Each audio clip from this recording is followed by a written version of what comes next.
He was a high-profile millionaire making waves in Atlanta. He loved to be about town.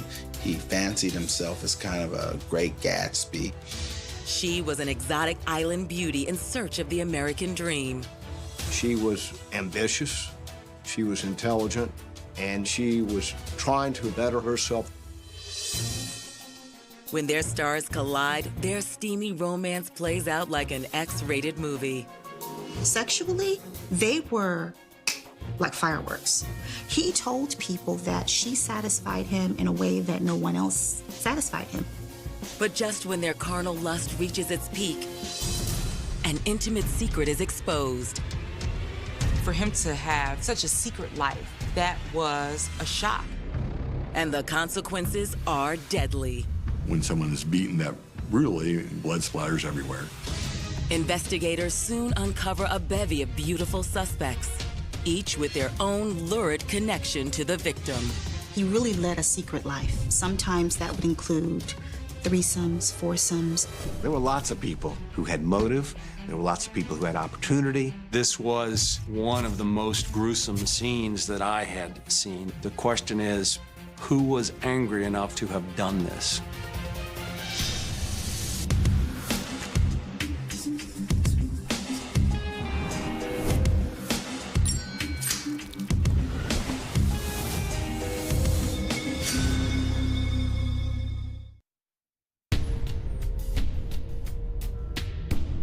August 8, 1996.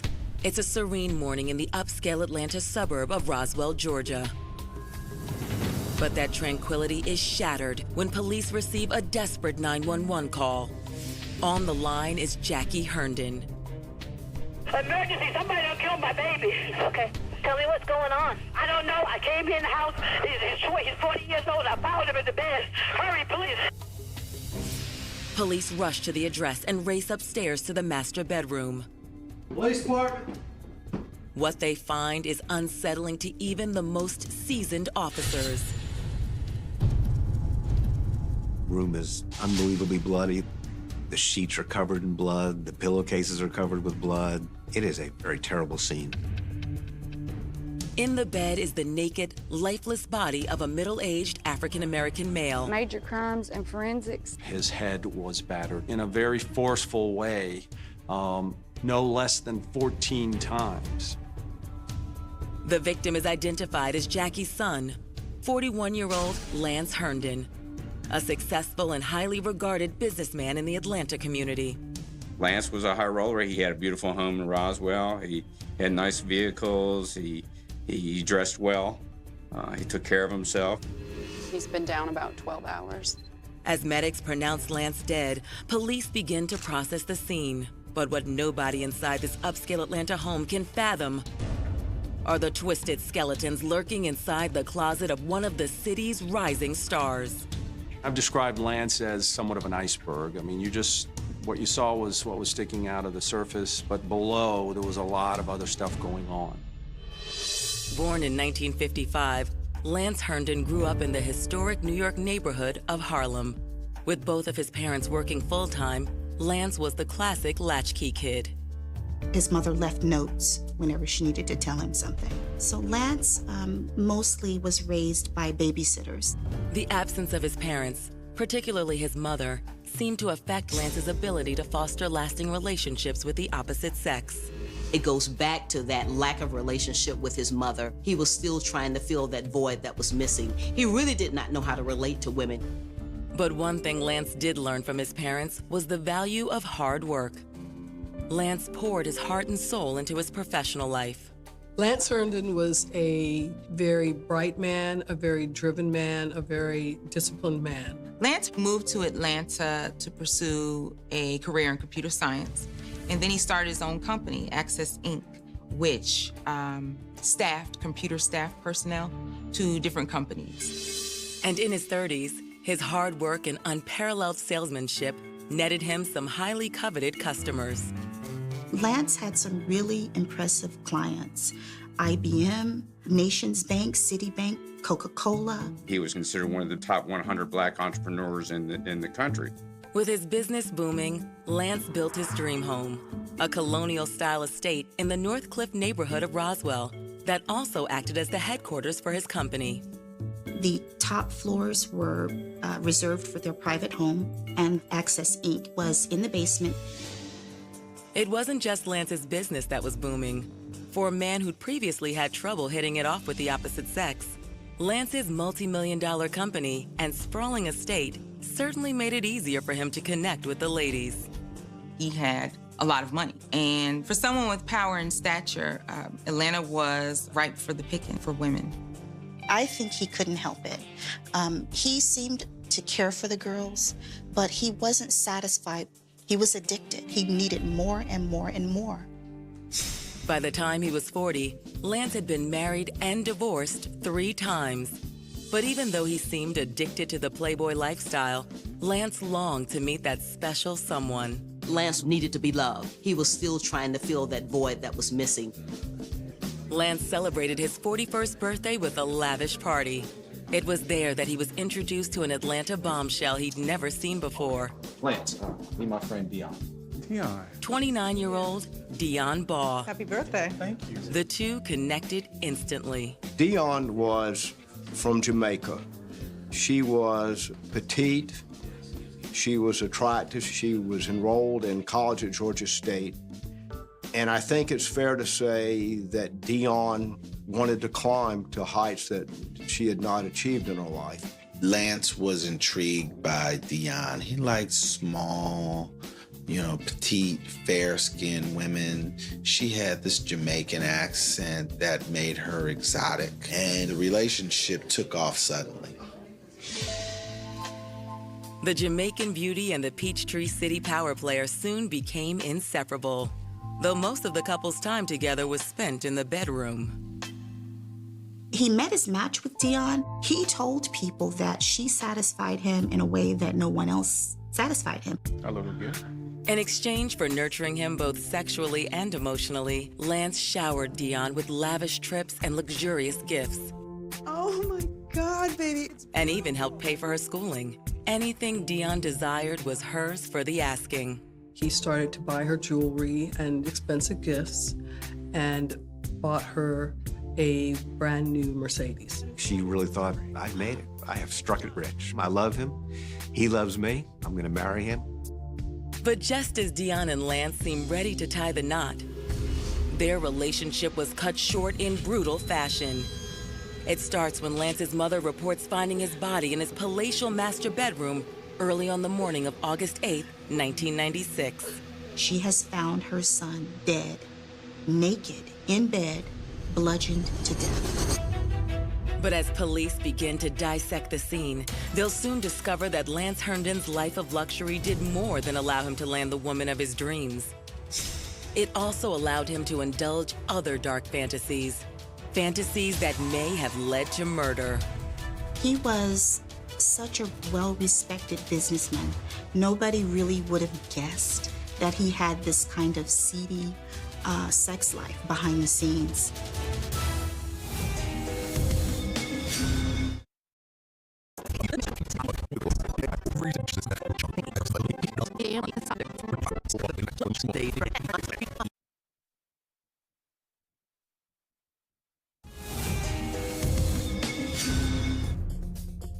Lance Herndon was considered one of Atlanta's top businessmen. He really did embody the entrepreneurial spirit of African Americans during the 90s.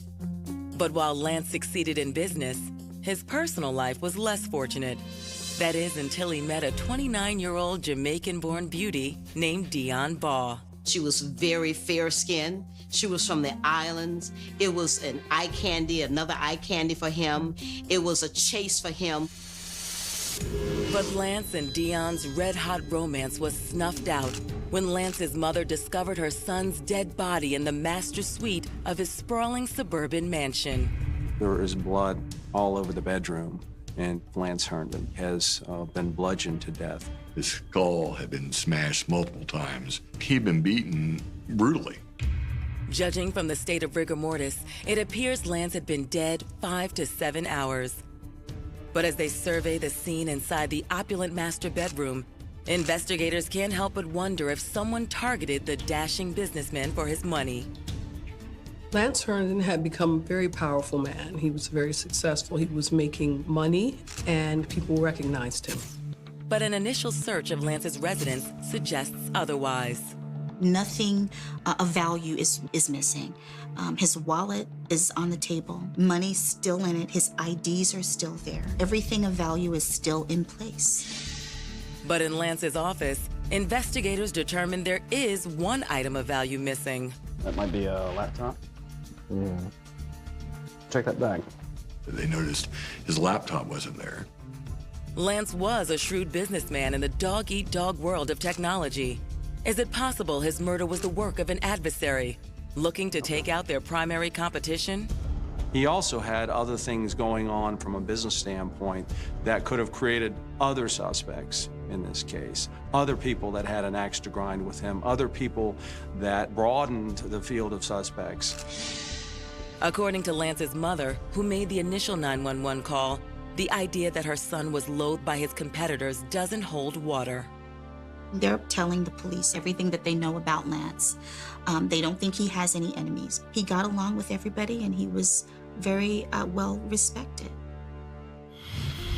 And as investigators survey Lance's battered corpse, they begin to see another, more personal motive behind the crime. The police theory was that it was a crime of passion, meaning someone was very upset or mad because they didn't strike him once or twice, but actually many times. Detectives also noticed a few other strange clues scattered around Lance's bedroom. There was a couple of porn tapes. There were condoms on a dresser or on a counter. He's obviously in bed when he's killed. Whether he's in bed when the person arrived or not, it's not clear. The pattern of the blood. It was a V pattern that even extended to the ceiling. And so the theory was that whoever committed this crime was straddling Lance and was hailing down these terribly violent blows in a very forceful way. The murder weapon is nowhere to be found, but Lance's housekeeper offers police a possible clue. The maid tells police that a large crescent wrench is missing from the house. It had been there consistently every day, and all of a sudden it was missing. So they think that could possibly be the weapon, but they can't find it. The missing crescent wrench isn't the only roadblock investigators have hit. There's little in the way of physical evidence, save for a single hair found on Lance's abdomen. Other than the pubic hair that was found on Lance Herndon's body, the police investigators found very little direct evidence to link to the murder. But that single hair, combined with the apparently intimate nature of the crime, has investigators angling to speak to just one person, Lance's girlfriend, Dion Baugh. I think they ended up focusing on Dion Baugh reasonably quickly. Lance was a person that she was admitted to being sexually active with. Locating her at home in Norcross, investigators informed Dion of her lover's death. Hey guys, what's going on? Here to advise you that Lance Herndon has passed. She's crying, she's hysterical, she collapses in the yard. She's hysterical on the ground, screaming about Lance. Although Dion seems genuinely devastated, detectives still have a few questions and bring her into the station for a formal interview. Once at the station, detectives take a much more aggressive stance. They interrogated Dion for hours, and she denied that she had anything to do with it. She painted her relationship with Lance as a rosy one, that they had a great relationship. Dion admits to police that she saw Lance the evening he was killed, but Dion claims they got together at her house, not at Lance's estate. Dion's statement also explains where the missing laptop went. She acknowledges that he had dropped by and brought her his laptop computer because she needed to use it for her schoolwork. And the time frame that she gave was between 9 and 10:30 p.m. that night. According to Dion, Lance wanted desperately to spend the night with her, but she needed to study. Lance wanted to stay with her, according to Dion, and she was devastated that she didn't spend that last night with him. I've gone over in my mind so many times, I wish I'd let him stay with me. I wish I'd let him stay with him. Based on Dion's statement, investigators believe she is telling the truth. And given the fact that they weren't married, Dion has no apparent motive to murder her lover. He was probably worth more to her alive than dead. But just as they are wrapping up the interview, Dion reveals a piece of shocking information. Did you know many of his friends? No, and I purposely wanted it that way, so I didn't want people to see me with him and knowing that I was married. I did that for my own protection. Police were shocked. Dion was married. She was married to a man named Sean Nelson, a Jamaican pilot, and they had had a daughter who was 4 years old. He lived in Jamaica, but even still, he and Dion continued their relationship. It was a commuter relationship. He loved Dion. He was faithful to Dion, and he thought that she was faithful to him. But during her interview with police, Dion admits that over time, Sean began to suspect she was seeing someone behind his back, someone wealthy. He comes in town, he discovers that his wife has some designer clothing and is now driving a brand new car. He knew she couldn't afford that, and I think they realized that she had to have a sugar daddy somewhere. Dion says the situation came to a head shortly before Lance's death. Yes, who is this? There was one point where Sean had come in from Jamaica to visit Dion, and the phone rang, and it was Lance calling Dion. Sean starts asking, "Who are you?" And Lance is asking him, "Who are you?" This is her husband, Sean. Wait a minute. Dion. A fight started over the phone, and I think Lance said something pretty aggressive, like, "You better watch your back," or something. And apparently, Sean was really, really afraid.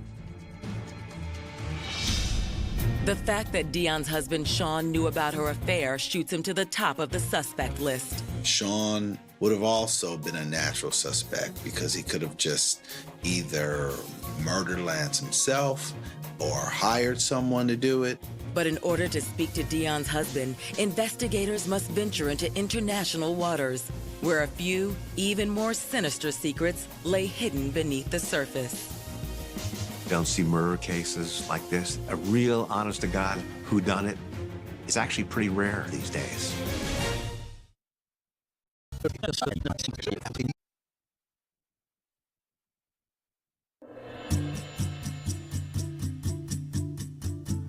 In the posh suburbs of Atlanta, millionaire businessman Lance Herndon and his Jamaican lover Dion Baugh shared a life few could imagine. He wanted to just open up Atlanta to her, so he took her out. He spent a lot of money, and he courted her, and she responded to that. But when Lance is found brutally murdered in his own bedroom, investigators question Dion and learn the couple's relationship wasn't everything it appeared to be. Dion was actually married. She had a husband named Sean who lived in Jamaica with their 4-year-old daughter. This is Sean. Not only that, but according to Dion, shortly before the murder, Lance and her husband had a heated exchange. Don't ever call my house again.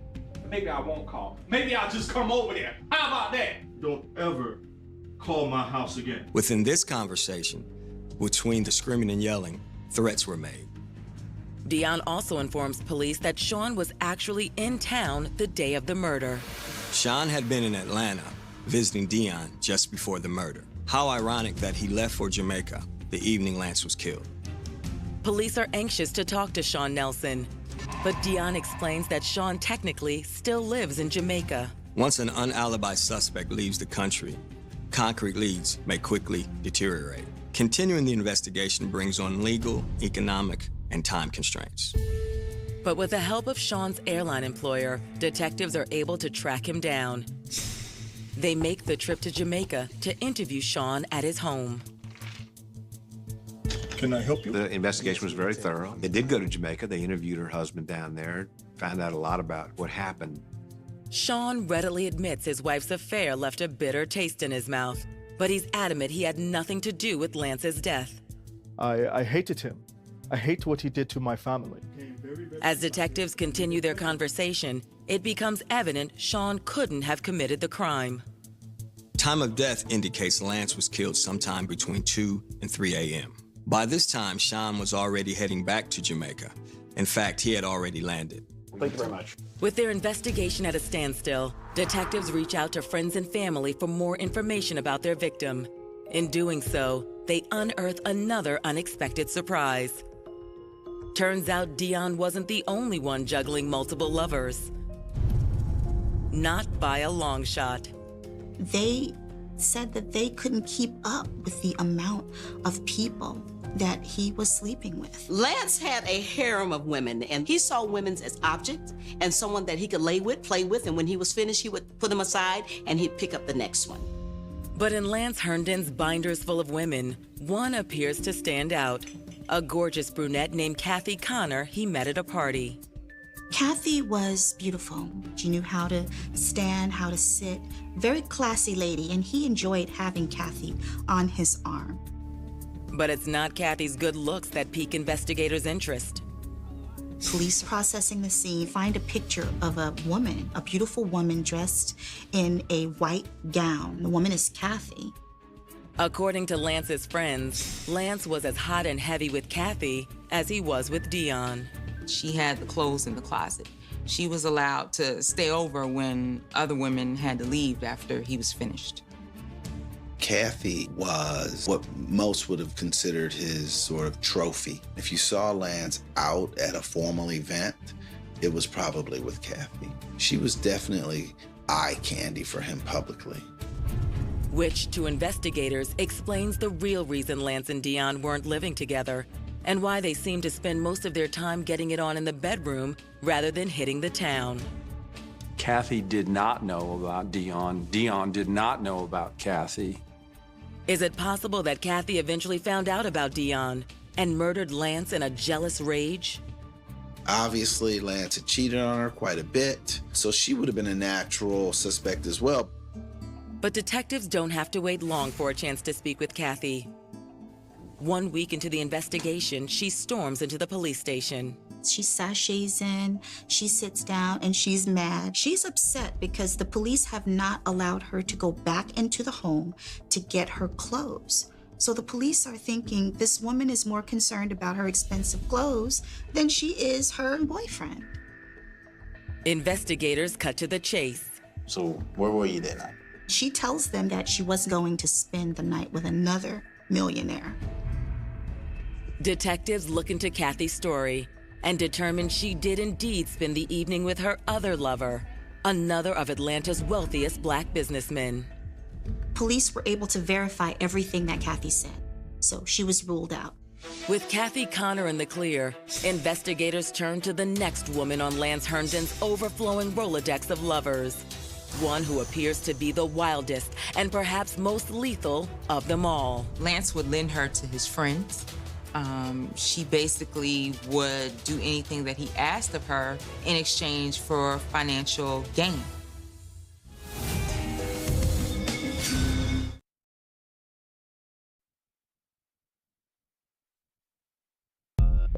In a suburb of Atlanta, Georgia, detectives are on the hunt for the killer of wealthy businessman Lance Herndon. And after running down a pair of rival girlfriends and one jealous husband, they're now focusing on the millionaire playboy's vast portfolio of lovers. I think it's probably fair to say that Lance's bedroom had a revolving door. The suspect pool for the investigation involved mostly all women. But in speaking to Lance's friends and family, there's one name in that pool that keeps popping up: Lance's part-time assistant, Lacey Brown. It was reputed that they had a romantic or sexual relationship that was ongoing for quite some time. Investigators ask Lacey to come by the station for an interview. Lacey agrees, but when she arrives, she's not alone. Lacey knew that her story might be questioned, so she showed up. She had an attorney. Obviously, as her counsel, we're going to reserve the right to stop this interrogation or interview at any point in time. Some people may look at the fact that Lacey showed up to the interrogation with a lawyer as partly guilt. First initial question is, what kind of relation did you have with him? It was sexual as well, just purely sexual. Okay, and when's the last time you seen him? Actually, the night that he was murdered. Lacey tells the police that she was with Lance on the night of the murder. He was sleeping with Lacey. She could have killed Lance. But Lacey insists she's innocent of any crime. She says she left Lance's house around 10 p.m. on the night in question, with Lance very much alive at the time. Lacey also claims she spoke with Lance again via phone shortly after she arrived home. They chatted for just a bit, and when she hung up, around 10:30 or 11 or so, that was the last time she spoke with him. Investigators are puzzled. Lacey Brown's alibi places her with Lance Herndon at the exact same time another potential suspect claimed to be with Lance, Dion Baugh. Dion said he had dropped by and brought her his laptop computer because she needed to use it for her schoolwork. And the time frame that she gave was between 9 and 10:30 p.m. that night. Not only does Lacey's alibi conflict with Dion Baugh's, but Lacey also claims that Lance was still using his laptop when she left that night, which further contradicts Dion's story that Lance dropped the laptop off with her around 10 p.m. Lacey and Dion both say that they were with Lance at the same time. Obviously, that's not possible. Somebody is lying. Investigators decide the best way to figure out who's telling the truth is to take a closer look at both women. In doing so, they uncover a startling report detailing an incident that occurred at Lance Herndon's estate just 1 month prior to his death. An incident involving Dion Baugh and another of Lance's lovers, Kathy Connor. Dion had been calling Lance throughout the day, and he was not responding to her calls. And so at some point, she decided just to show up at his house. And unfortunately, they both got a big surprise. When she got there, she looked in the window and she saw Lance and Kathy inside the home. What are you doing? Kathy knows nothing about Dion. She has no idea who this woman is. And Dion doesn't know who Kathy is. She thinks she's the only one. Open the door! I need to talk to you! No! Please! No! Lance has found himself in a predicament here that he had created all by himself. Well, he couldn't tell Kathy who Dion was, and so he had to play this off as some kind of stalker or intruder, and as a result, he called the police. Hey, there's somebody knocking at my door, and there might be like an ex-girlfriend or whatever. That's giving me some problems. Okay, send somebody out there and have them leave the premises, okay? They arrested her. They took her away. And I believe that Dion was charged with trespassing and resisting arrest. But the following morning, perhaps out of guilt, Lance bailed Dion out of jail. He told Dion that he was going to go to court on her behalf and that he was going to try and get her exonerated of the charges.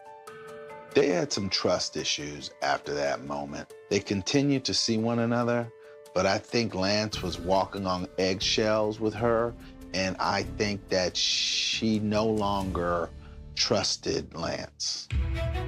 With so many conflicting stories and a laundry list of jilted lovers, detectives turn their attention to the sole piece of forensic evidence at their disposal: the pubic hair recovered from Lance Herndon's body.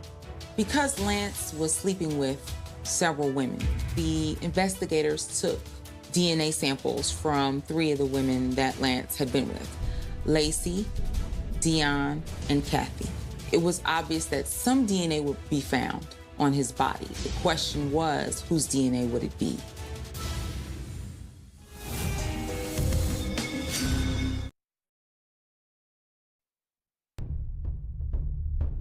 Millionaire playboy Lance Herndon has been brutally bludgeoned to death by an unknown assailant. Police have learned that Lance's red-hot love triangle with Kathy Connor and Dion Baugh exploded just weeks before his death, when Dion dropped by his home unannounced. When she arrived and looked in the window and apparently created a scene in which he wouldn't go to the door, and he just called police and they arrested her. Okay, officer, I'll go. But following Dion's arrest, Lance bailed her out and promised to have the charges against her dropped. What he really did was he set in motion a series of events that led to his own murder. Either the live-in girlfriend who's grown tired of her $1 million gigolo, or the Jamaican beauty he's groomed to Atlanta socialite status. Which of these women had more reason to orchestrate his murder? Adding to the intrigue is the fact that a third woman, Lance's assistant, Lacey Brown, has also admitted to sleeping with him and has been placed at Lance's house the night of the crime. How does one get to the bottom of this case? We have 3 scorned women, all with plausible motivation to commit murder. But a single hair found at the crime scene may just crack this case wide open. Weeks into the investigation, detectives received the results from the state crime lab. The DNA test actually came back that it was a match to Dion Bow. With this confirmation, police are confident Dion is the killer. Later that day, Dion Baugh is charged with the murder of her lover, Lance Herndon. News of the arrest and of the victim's posh address make waves all over the city of Atlanta. A lot of people were very fascinated by who the victim was, what kind of lifestyle he had. That generated a lot of interest. That interest reaches a crescendo at Dion's trial. An African-American millionaire playboy murdered. This case impacted both the have and have-nots in the city. Everyone wanted to know how this case would play out. Prosecutors opened by laying out Dion's alleged motive. After catching Lance with Kathy Connor, Dion feared Lance was planning to put an end to both the relationship and, with it, Dion's lavish lifestyle. The prosecutor theory was he was basically going to dump her, take his car back, take everything back. Prosecutors claim Dion also feared Lance was going to renege on his promise to have the trespassing charges against her dropped. Lance always had his day scheduled on his computer. When Dion looked on the computer and didn't see her court date on his calendar, she went into a rage. That was the ultimate rejection. Prosecutors claim that in order to carry out the crime, Dion plied Lance with the one thing he could never say no to. Yeah, what are you doing here? Sex. I know you miss me. The way the state contended the murder occurred was that Dion had sex with Lance. Lance went to sleep, that Dion started going through a computer and saw that Lance had not scheduled to go to the hearing on the misdemeanor, criminal battery, and that this enraged Dion. She straddled him in his bed as he slept, and she bludgeoned him to death at a minimum of 12 times.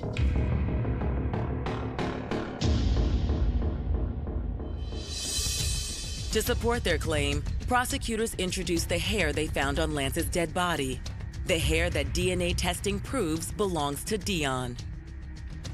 Certainly the strongest evidence that the prosecution had was the DNA evidence.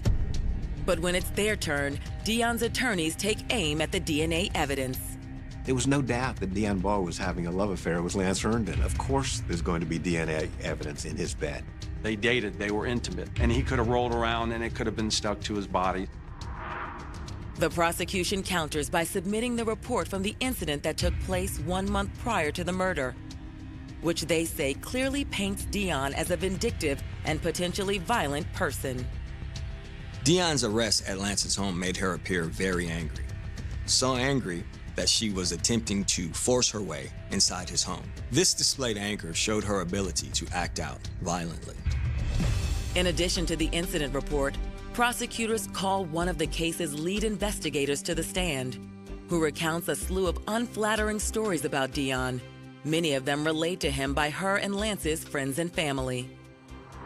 Investigator Anastasio's comments to the witnesses were based on the type of person Dion was, rather than if the individual was there to commit murder. Most witnesses felt Dion was crazy, a person that couldn't be trusted, so therefore she had to commit the murder. Lieutenant Anastasio testified to a lot of information that he heard from other parties, from the neighbors of Dion Bow, from people who knew Dion Bow, and from people who knew Lance Herndon. Defense lawyers are outraged that the judge has allowed such testimony. It was blatantly hearsay, it was bolstering, it was a violation of the evidentiary rules. If the prosecution wanted to introduce the evidence of those people, he should call those witnesses to the stand. But the judge allows the detectives' words to stand. With their backs against the ropes, the defense tries to chip away at Dion's alleged motive. Criminal trespass, which is only a misdemeanor, is a small crime. It didn't make sense that that would lead Dion to kill Lance because he'd reneged on a misdemeanor agreement. As for the jealousy motive, the defense argues that given Lance's voracious sexual appetite, the line of women who might want to exact some sort of revenge against him is long. There are all these women who'd been jilted over the years, and he's got so many women bouncing back and forth every night. There were lots of people who had the ability to actually have been the perpetrator in the case. After tackling the motive, the defense hammers away at the lack of physical evidence connecting Dion to the crime. There's nothing that directly links her to that scene at the moment of the murder. Nor is there a murder weapon implicating Dion. They didn't find it. I believe, in fact, that they attempted to dig up the backyard of her home and went back there and went to her home and never found anything. The defense's case is so solid, the seeds of doubt so strong, it seems a guilty verdict is all but impossible. Just the fact that Dion's hair was found on Lance was not going to be sufficient to convince a jury that she was guilty. It wasn't enough evidence. Which makes the legal thunderbolt that strikes next all the more shocking. I've tried a lot of murder cases in the last 32 years. This is unusual. It's not the normal way in which a trial ends. The case was certainly shocking. We were shocked by the jury.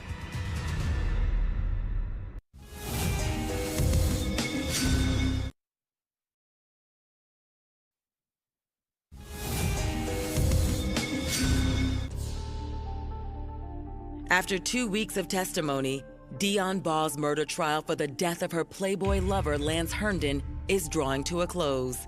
In a case based almost solely on circumstantial evidence, a guilty verdict seems far from certain. And the defense had a strong argument for reasonable doubt. No murder weapon, no one actually putting Dion in Lance's home the evening he was killed. Dion's fate now rests in the hands of the jury. After only a couple of hours of deliberation, they announce they've reached a verdict. They find Dion Ball guilty of murder.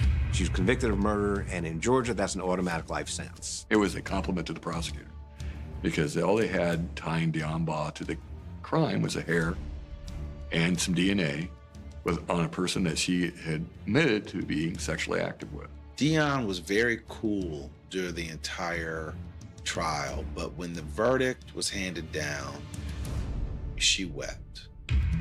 Outraged over what he feels was inadmissible testimony on the part of Detective Anastasio, defense attorney Don Samuel appeals the verdict. It's not proper to call a policeman to the stand and have him simply repeat what witnesses told him. That's hearsay. With Dion locked up in prison, the appeal eventually makes its way to the Georgia Supreme Court. It took well over a year for the Supreme Court to decide the case. She was very hopeful of getting a new trial, insisted on her innocence throughout. On July 10th, 2003, 2 years after her sentencing, the Georgia Supreme Court announces their decision. The jury's original verdict is overturned. And the Supreme Court agreed with the defense. And so they sent the case back for retrial. As in the first trial, Dion's defense team attacks the lack of physical evidence. But this time, they also launch a full-on assault on Lance Herndon's character. During the second trial, the defense was able to puncture Lance's character even more and create a broader landscape of enemies that he may have had. Usually it is the advantage of the defense to have a second trial because you've learned all the state's secrets by then. Still, everyone in the jury believes Dion to be guilty, except for one. There was one juror who just couldn't find it in their heart to find her guilty. And that's all it takes. All it takes is one hung juror, and you're not acquitted, but you're also not convicted. So the trial ends, and everybody goes home. You start over again. The prospect of a third trial takes its toll on everyone, including Lance Herndon's family. They were tired of hearing Lance Herndon being kind of dragged through the mud. So the prosecutors said, let's see if we can reach a settlement that everybody can live with.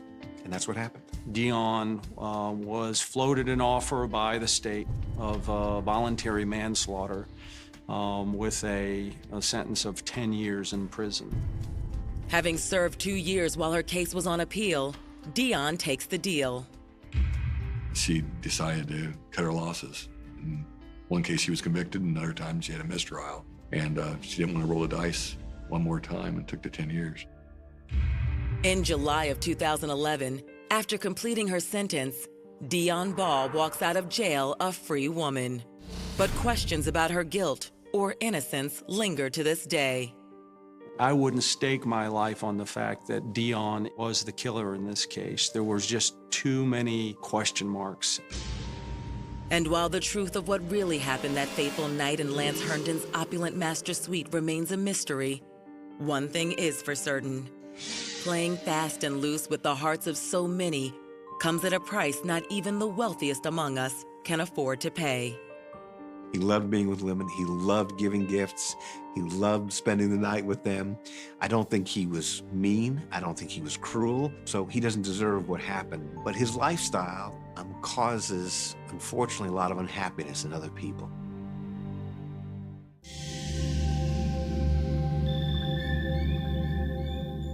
Entire vile conspiracy.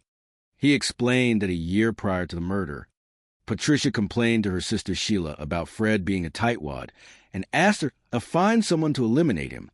Sheila immediately turned to Leroy, brokering a deal where Patricia would pay him $30,000 from the impending insurance money. On the night of April 24th, 1991, Leroy drove up to North Carolina with a .22 caliber weapon, disabled his own vehicle by removing the ignition coil, and called the Brown residence claiming to be stranded. Fred, being the inherently compassionate man that he was, drove out into the dark night to help a stranger in need.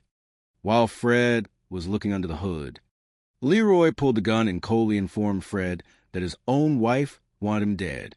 Fred begged for his life and tried to run, but Leroy shot him in the back, stepped on his spine, and delivered 2 fatal shots to the head before stealing his wallet to stage a robbery and throwing the gun into the Coosa River.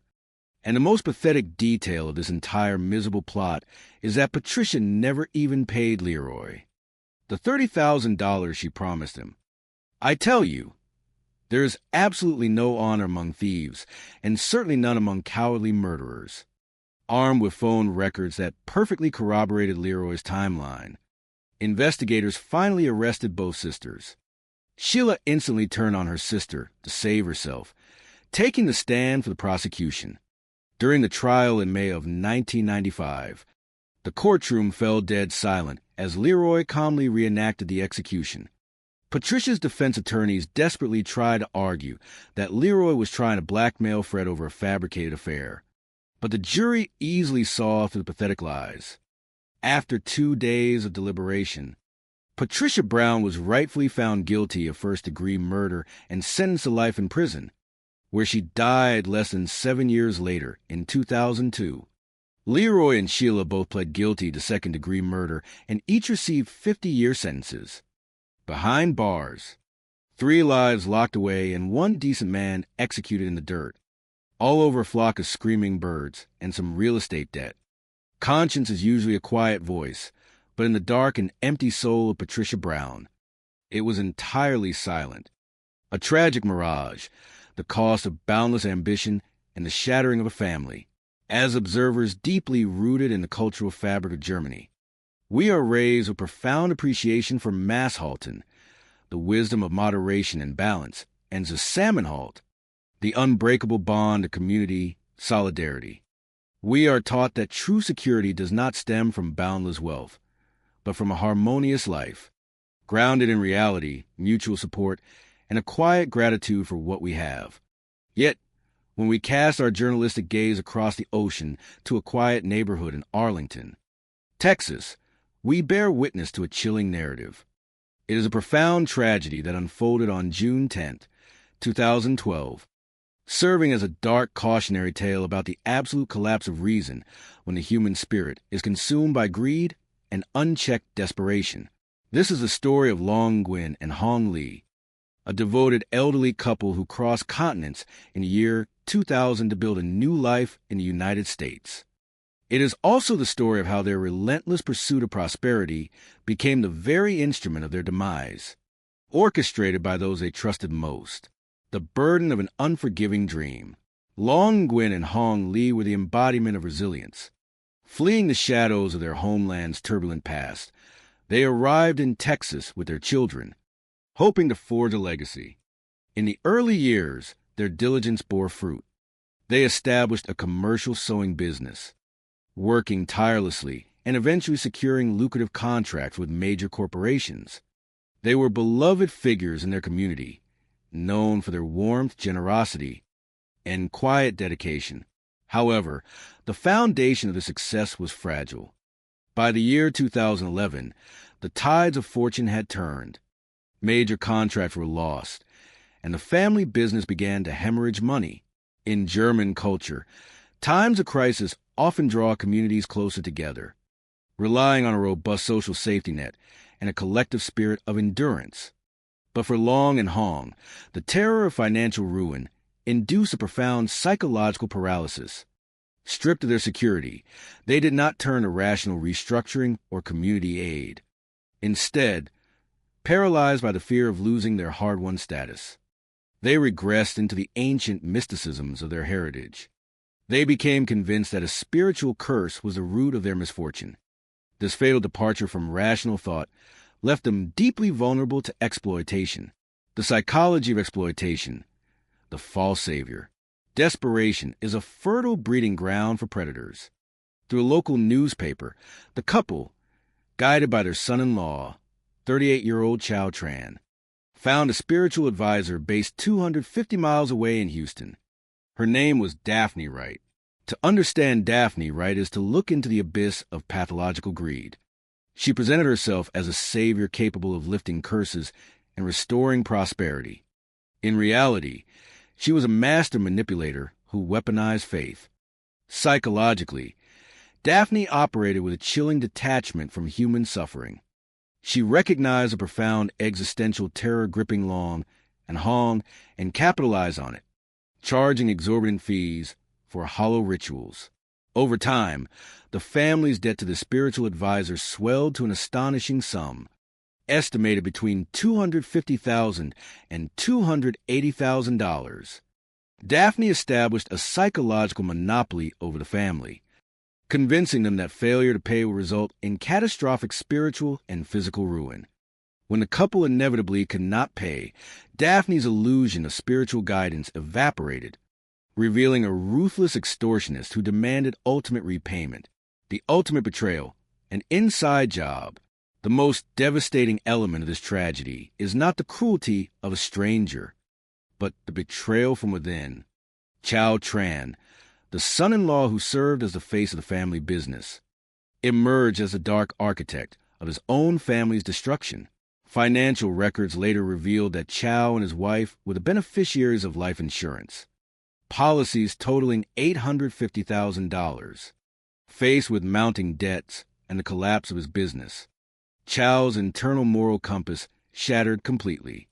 The psychological leap required to sacrifice one's own family for monetary gain is incomprehensible to those who value the sanctity of kinship. Yet, for Chow, the elderly couple ceased to be beloved parents. They became disposable assets. In a staggering display of manipulation, Chow claimed his mother-in-law willingly offered herself as a sacrifice to appease their debts. This absurd assertion highlights the depths of Chow's self-deception and moral bankruptcy. He provided Daphne Wright with the keys to his in-law's apartment, actively participating in a plot to violently end their lives to collect a massive financial windfall. The execution and the innocent pawns.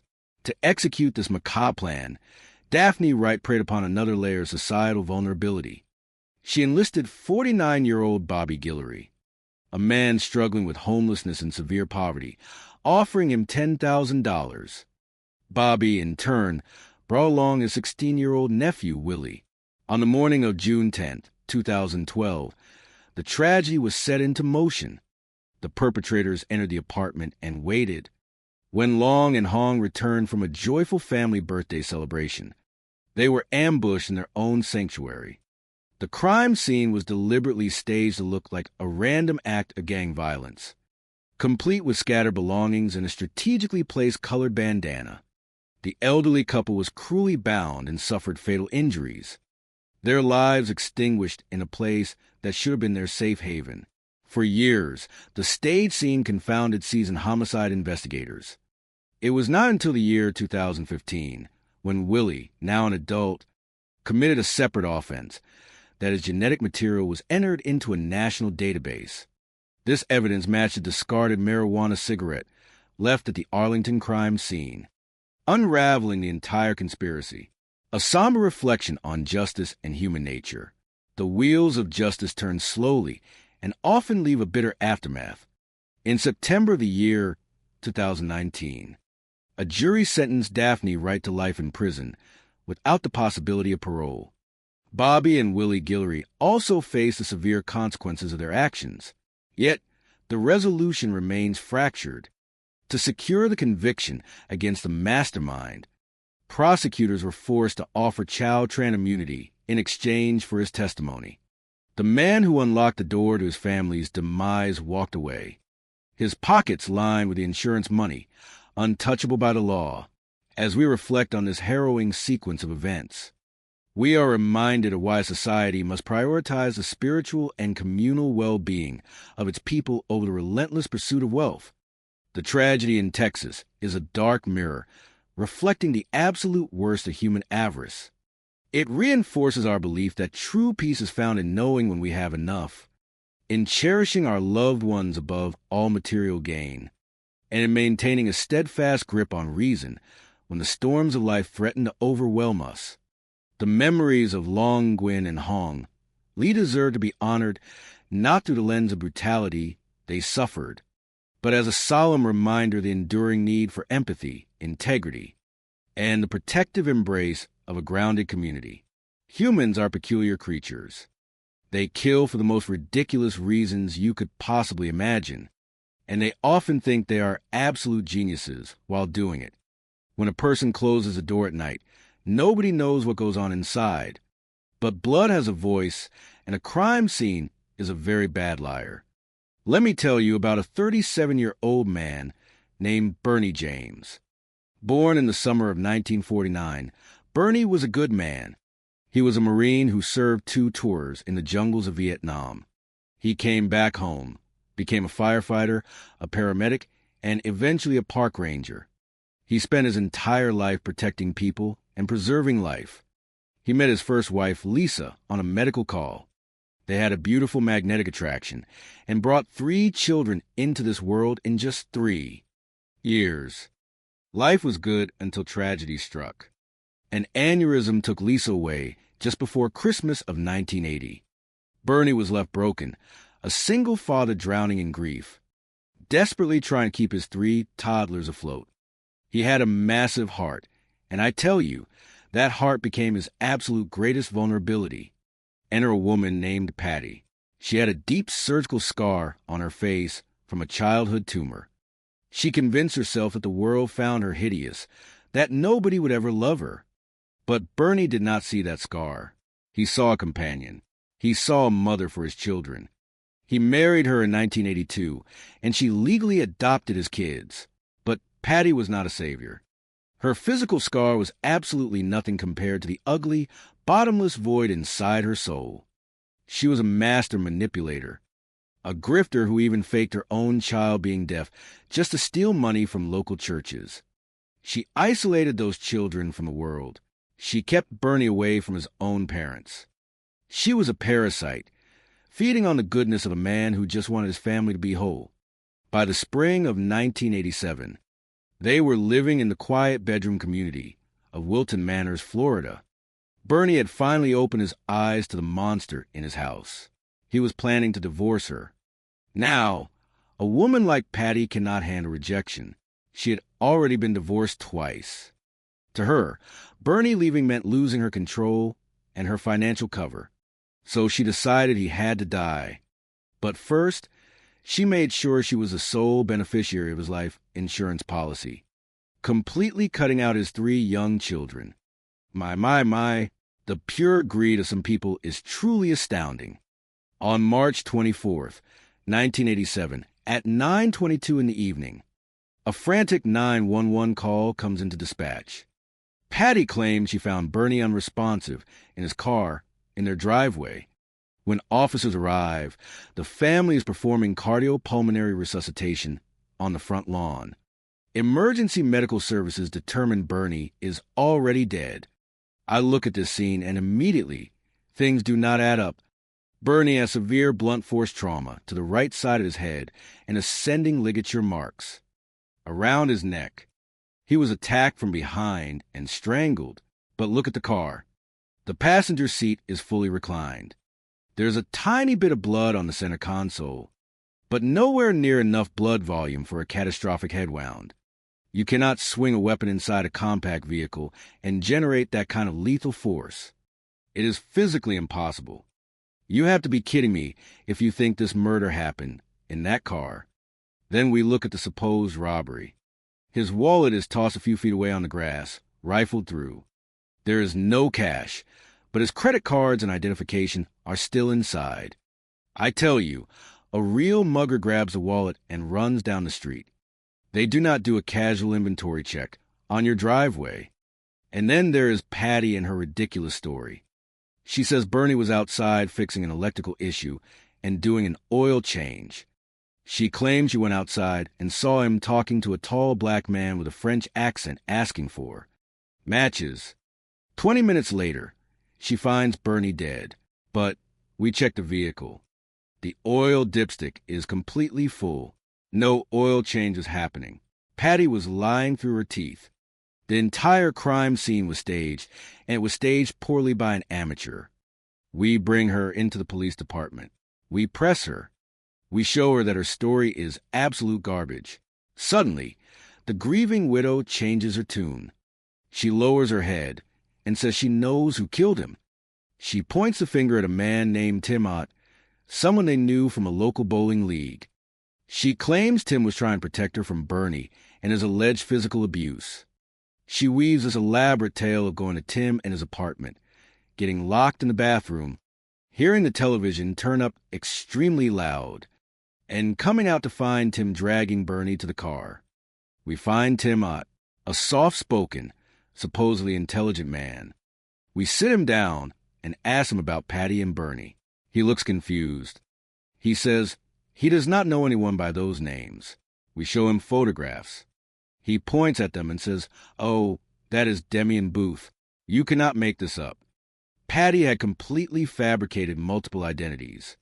She was pretending to be a made-up flight attendant named TJ over the phone, feeding Tim lies that Bernie, whom she called Booth, was an abusive monster and a child molester. Then Patty played the role of Demi to meet Tim in person and orchestrate the actual murder plot. Tim thought he was a knight in shining armor, saving a damsel in distress. Instead, he was the ultimate pawn for a calculating psychopath. Tim confesses. He admits they lured Bernie to his apartment. Tim hit him with a baseball bat, then strangled him with a piece of wire. He drove Bernie back to his own house in his own car, arranged the scene, and walked away on foot. We go to Tim and his apartment. He said he tried to clean it up, but luminol does not care about your household cleaning skills. The bedroom carpet glowed with blood evidence, perfectly corroborating the blunt force trauma. Patty thought she was smarter than everyone else. She thought she could pull the strings, play the victim, and walk away rich and unburdened. But arrogance breeds stupidity. Tim Ott took a plea deal for second-degree murder to testify against her, after mistrial caused by one stubborn juror who refused to look at the facts.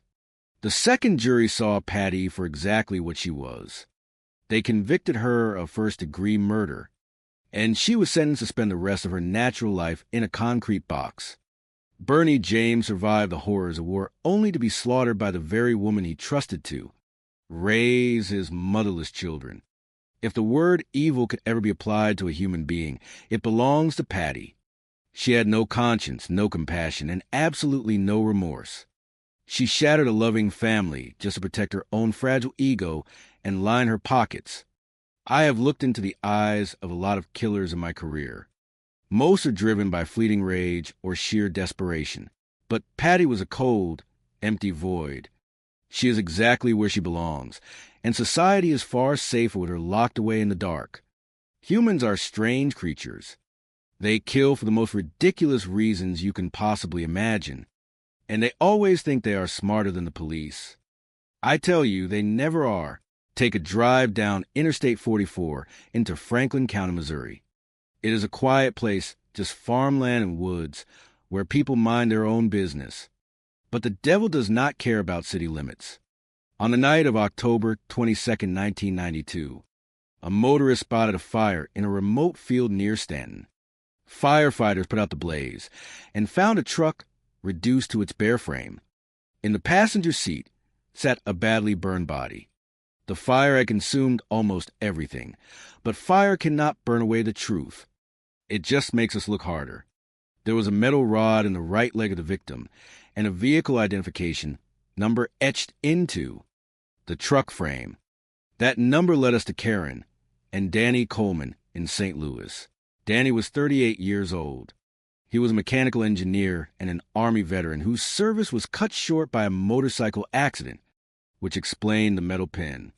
He was a good man, a father to an 18, provided the detectives with a detailed timeline of the previous evening. June 9th had been a celebration of Long Nguyen's birthday.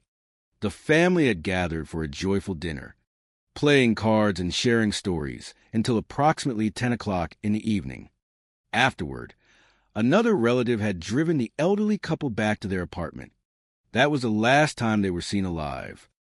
When asked about potential financial motives, Chow admitted that the family's sewing business had struggled significantly, but he claimed there was very little cash kept within the home.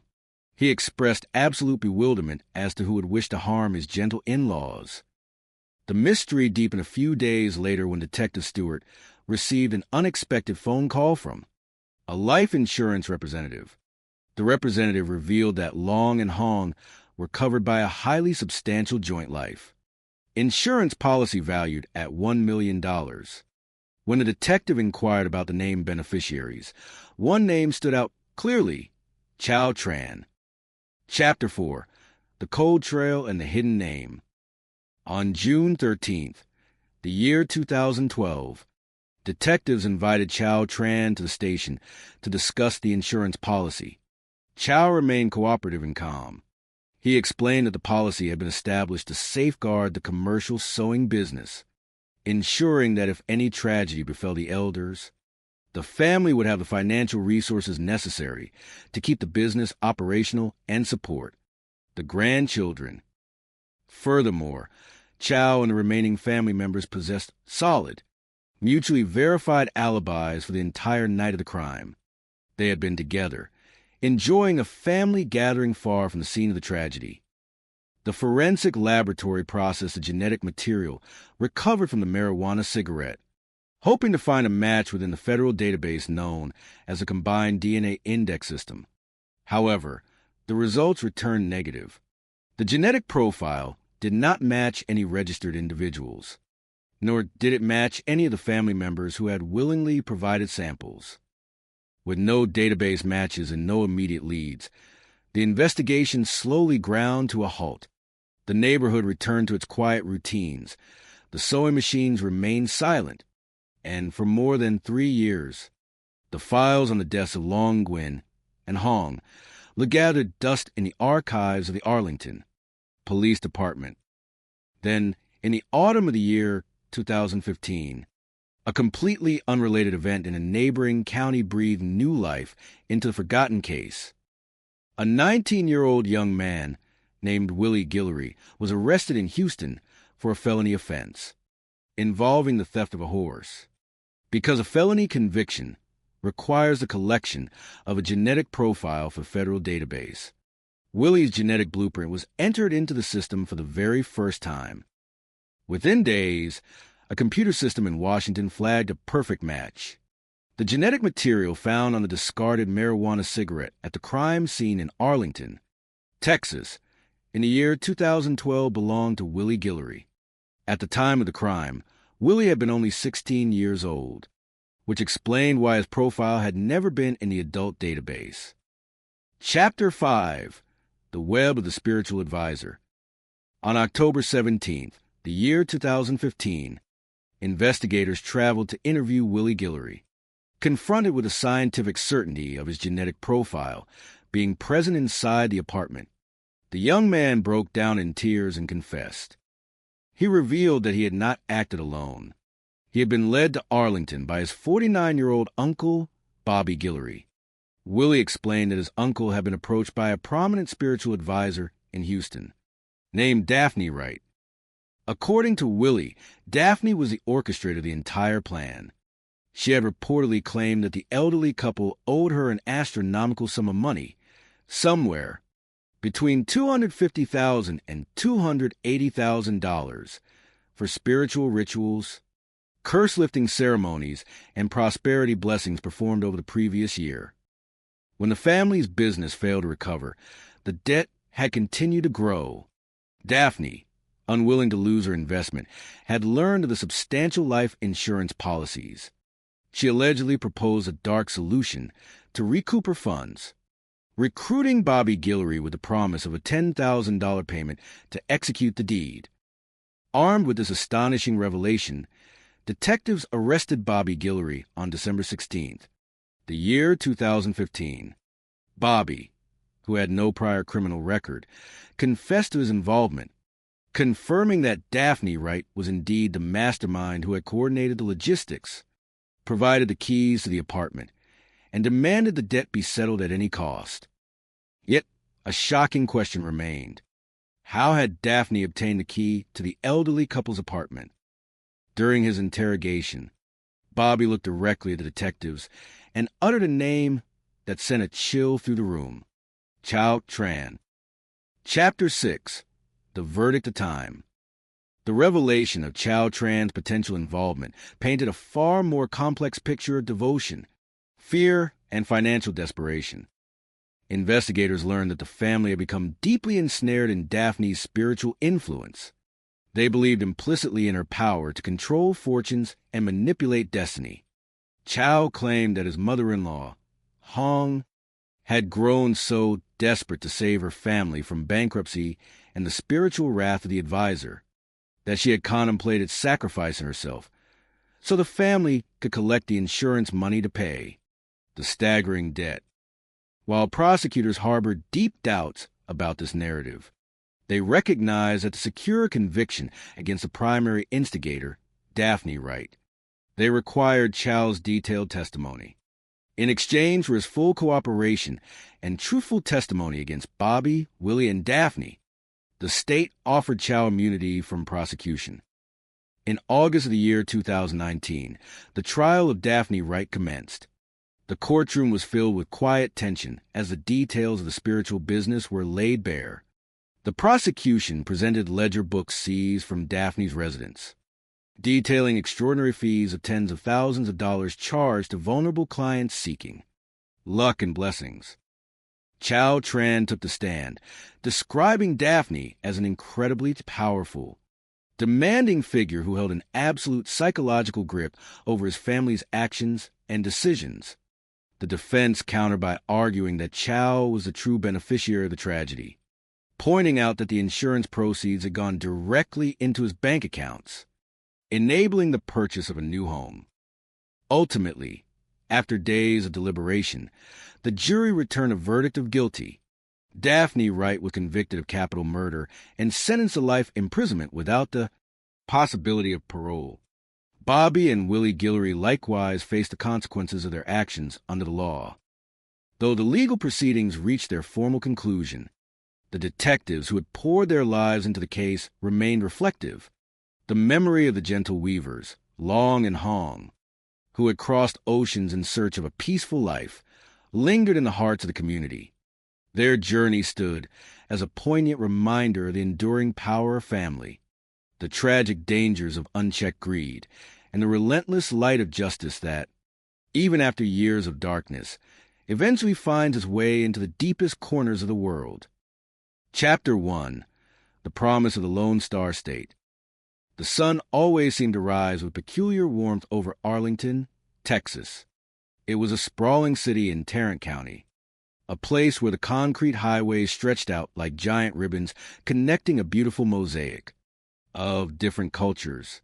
By the late 90s and the early 2000s, the city had become a sanctuary of hope for families from all over the world. Among them were Long Nguyen and his beloved wife, Hong Lu. When they immigrated to the United States from Vietnam in the year 2000, they brought with them very little in the way of material wealth, but their hearts were overflowing with dreams. They possessed an enduring love for each other, a deep respect for their time-honored heritage, and an unwavering commitment to their 3 children and grandchildren. For them, the American dream was not about grand luxury. It was about building a safe harbor where their family could flourish. The Vietnamese community in Arlington was vibrant and tight-knit. The first wave of immigrants had arrived after 1975, following the fall of Saigon. Over the decades, they had built businesses, temples, churches, and neighborhoods that felt like home. Long and Hong chose Arlington because they saw a place where they could combine their traditional values with modern opportunities. They were a sweet, gentle couple. Neighbors often saw them walking hand in hand through their neighborhood, offering warm smiles and kind waves to everyone they passed. To build a legacy for their family, Long and Hong started a commercial sewing business. It was a modest enterprise at first, filled with a steady hum of sewing machines and the vibrant colors of fabrics. They enlisted the help of their son-in-law, Chow Tran, a 38-year-old man who spoke fluent English and possessed a natural knack for business.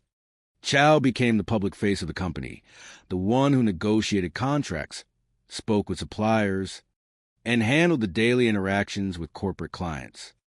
For nearly a decade, their hard work paid off handsomely. The sewing business expanded, and they secured a lucrative contract to make garments for a commercial giant, producing beautiful items for major brands, including Disney. During these years, laughter filled their home, and the future seemed brighter than the Texas sky. Chapter 2. The Shadow of Misfortune. But life, much like the patterns on a woven fabric, has its twists and turns. By the year 2011, the family's sewing business faced a severe downturn. The lucrative contract with Disney was lost, and a string of financial difficulties began to weigh heavily on the family. In traditional Vietnamese culture, when a family experiences a sudden run of bad luck, it is not uncommon to seek spiritual answers. For thousands of years, people have believed in the power of spiritual balance, seeking the blessings of the lucky god and the money protection god to bring peace and prosperity. When a family faces a major crisis, such as a business failure or personal distress, they often seek the guidance of a spiritual advisor to lift curses and restore harmony. Hoping to find a solution, Chow Tran and his mother-in-law, Hong, began searching through a local Vietnamese newspaper. They found an advertisement for a spiritual advisor named Daphne Wright, who operated out of Houston, located about 250 miles away. The advertisement claimed she could remove bad curses, bring good fortune, and protect families from negative energy. Encouraged by his family, Chow contacted Daphne and arranged a meeting at her home in Houston. He hoped that her rituals would turn their fortunes around. However, instead of finding relief, the family unknowingly stepped into a dark web of greed. Daphne Wright was not a healer. She was an opportunist who used spiritual manipulation to control her clients. Over the course of a year, as the sewing business continued to struggle, Daphne began charging exorbitant fees for her services. She ran up a massive tab on credit, claiming that more expensive rituals were required to lift the stubborn curse. The debt ballooned to a staggering sum between $250,000 and $280,000. Terrified of spiritual retribution and desperate to save their family, Long, Hong, and Chow continued to pour whatever money they had into Daphne's hands. Chapter 3. A Quiet Morning Broken. On the morning of June 10th, 2012, at 7:29 in the morning, the quiet of a Texas Sunday was broken. Emergency dispatchers received a call from Chow Tran. He sounded highly anxious, requesting a welfare check on his elderly in-laws, Long Nguyen and Hong Lu. He explained that his family had gathered outside the apartment and noticed that a window was open, but no one was answering the door. Officer Weller, a dedicated member of the Arlington Police Department with 14 years of experience, was dispatched to the residence. When he arrived, he found the family standing outside, looking deeply concerned. The early hour and the palpable tension made it clear that this was not a routine welfare check. Upon entering the apartment, Officer Weller noticed signs of what appeared to be a burglary. The living room was in disarray, with compact discs scattered about and furniture moved. Officer Weller called out, but there was only silence. He checked the kitchen, the bathroom, and the living spaces, finding them empty. Finally, he entered the bedroom. Initially, the room seemed vacant, but as he turned to leave, his flashlight caught hand smudges on the wall next to a small closet. A deep instinct told him to hesitate, but his duty compelled him to open the door. Inside the closet, a tragic scene awaited him. Long and Hong had been bound with duct tape and were completely unresponsive. Officer Weller immediately stepped out to the living room, composed himself, and called for a supervisor and the crime scene unit. Chapter 4. The Tangled Web of Clues. Arlington homicide investigators, including Detective Stewart, a veteran with 21 years of experience, arrived at the scene. The physical evidence was puzzling. The apartment had been ransacked, suggesting a robbery. On the coffee table, investigators found a plate of crushed prescription pills and a marijuana cigarette. Additionally, a light blue bandana was wrapped around a beer bottle, a detail that initially pointed toward local gang activity, as light blue was a color associated with certain active Vietnamese youth gangs in the area. However, Detective Stewart was skeptical. The crime scene felt too-staged, as if someone had deliberately left a trail of clues to mimic a gang-related robbery. As the investigation proceeded, detectives attended the autopsy at the Tarrant County Medical Examiner's office. The findings were heartbreaking. The victims had suffered blunt force trauma to the head, but the actual cause of death was suffocation due to the extensive layers of duct tape wrapped around their faces. It was clear that the perpetrators had acted with deliberate, lethal intent. Shortly after the autopsy, Detective Stewart received a call from an insurance company. The detective learned that Long and Hong had a life insurance policy worth $1 million, and one of the primary beneficiaries was their son-in-law, Chow Tran. When questioned, Chow cooperated fully. He provided a detailed, airtight alibi for himself and his family, explaining that they had been celebrating his father-in-law's birthday until 10 o'clock the night, after which they went straight home. Investigators collected DNA and fingerprint samples from Chow and other family members, but none of them matched the evidence found at the scene, including the DNA recovered from the marijuana cigarette. The case eventually went cold for more than 2 years. Chapter 5. The Whispers of Time. For 2 years, the investigation remained at a standstill. Homicide detectives had interviewed more than 50 people, but no solid leads emerged. Then, in October 2015, a breakthrough occurred. A young man named Willie Guillory was arrested for stealing a horse in Houston, which is a felony in the state of Texas. Because of this felony conviction, his DNA profile was entered into the national database known as CODIS. Within days, the system flagged a match. Willie's DNA matched the DNA found on a marijuana cigarette left at the crime scene in Arlington back in 2012. At the time of the murders, Willie had been only 16 years old, which was why his profile was not previously in the system. On October 17, 2015, investigators brought Willie in for questioning. When confronted with the scientific evidence, the young man broke down and confessed. He revealed that he had not acted alone. He had been recruited by his uncle, Bobby Guillory. Chapter 6, Unmasking the Puppeteer. Willie explained that on June 9, 2012, his Uncle Bobby had driven him from Houston to Arlington. Bobby had been given a key to the apartment to stage a burglary. The plan, orchestrated by a spiritual advisor named Daphne Wright, was to make the crime look like a gang-related robbery to help Daphne collect on a massive debt. On December 16, 2015, detectives arrested 52-year-old Bobby Guillory in Katy, Texas, on 2 counts of capital murder. Faced with the evidence, Bobby also confessed. He explained that he had been laid off, was struggling financially, and had been promised $10,000 by Daphne to carry out the deed. Bobby confirmed that Daphne Wright was the mastermind behind the entire plot. When Chow and Hong could not pay the $280,000 debt they owed her, Daphne learned about their substantial life insurance policies. She pressured the family, suggesting that they could collect on the policies to settle their financial obligations. According to Bobby, Daphne obtained the key to the apartment directly from Chow Tran. Chapter 7, The Pursuit of Justice.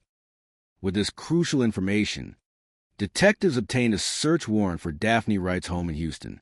Inside, they discovered detailed financial ledgers showing that she charged clients tens of thousands of dollars for spiritual services.